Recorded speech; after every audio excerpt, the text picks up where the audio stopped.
काय मग झालं ना तुमचं पण पुन्हा रुटीन तेच सुरू. आता इथे माझा कार्टूनचा पहिला दिवस होता म्हणून पूर्ण उत्साहात तो गेलेला. आणि आता इथे त्याच्या टिफिनसाठी मला कोरडी वांगी बनवायची होती म्हणून ना वांगी पूर्ण पातळसर मी कापून घेतलेली, स्वच्छ धुवून ठेवलेली होती. आणि तेलामध्ये ना जिरं लसणांची फोडणी दिली, त्यामध्ये परतून घेतली वांगी हळद मीठ टाकून. आणि 2 ते 3 मिनिटांनी परतून झाल्यावर त्यामध्ये मसाले ॲड केलेले, लाल तिखट, प्रवीण मसाला, धने पावडर, बस इतकेच मसाले ॲड केलेले.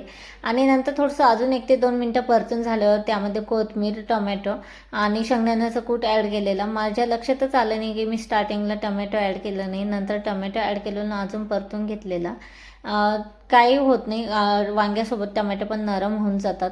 तर इथे मी वांगी मस्तपैकी वाफवून घेतलेली झाकण ठेवून 1 ते 2 मिनटं. आणि मी यामध्ये ना पाणी बिलकुल ॲड केलेलं नव्हतं, मस्तपैकी तेलातच मी वाफवून घेतलेली वांगी. अशी कोरडी वांगी ना माझ्या दोन्ही मुलांना फार आवडतात टिफिनसाठी. चला मग तुम्ही चॅनलवर नवीन असाल तर लाईक शेअर सबस्क्राईब करायला विसरू नका. चला बाय.